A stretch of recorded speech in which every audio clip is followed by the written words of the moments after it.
और अब आपको बताएं कि लकी मरवत के इलाके खैरो खेल पक्का के करीब दहशतगर्दों की फायरिंग से 2 पुलिस एहलकार शहीद हो गए हैं।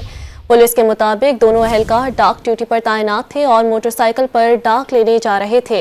वफाकी वज़ीर दाखिला मोहसिन नकवी ने जाम शहादत नोश करने वाले पुलिस एहलकारों को खराजी अकीदत पेश किया। शहीद एहलकारों के लवाहिकीन के नाम ताज़ियती पैगाम में उन्होंने कहा कि दुख की इस घड़ी में शोहदा के खानदानों के साथ खड़े हैं। और अब आपको बताएं कि लकी मरवत के इलाके खैरो खेल पक्का के करीब दहशतगर्दों की फायरिंग से 2 पुलिस एहलकार शहीद हो गए हैं। पुलिस के मुताबिक दोनों एहलकार डाक ड्यूटी पर तैनात थे और मोटरसाइकिल पर डाक लेने जा रहे थे। वफाकी वज़ीर दाखिला मोहसिन नकवी ने जाम शहादत नोश करने वाले पुलिस एहलकारों को खराजी अकीदत पेश किया। शहीद एहलकारों के लवाहिकीन के नाम ताज़ियती पैगाम में उन्होंने कहा कि दुख की इस घड़ी में शोहदा के खानदानों के साथ खड़े हैं।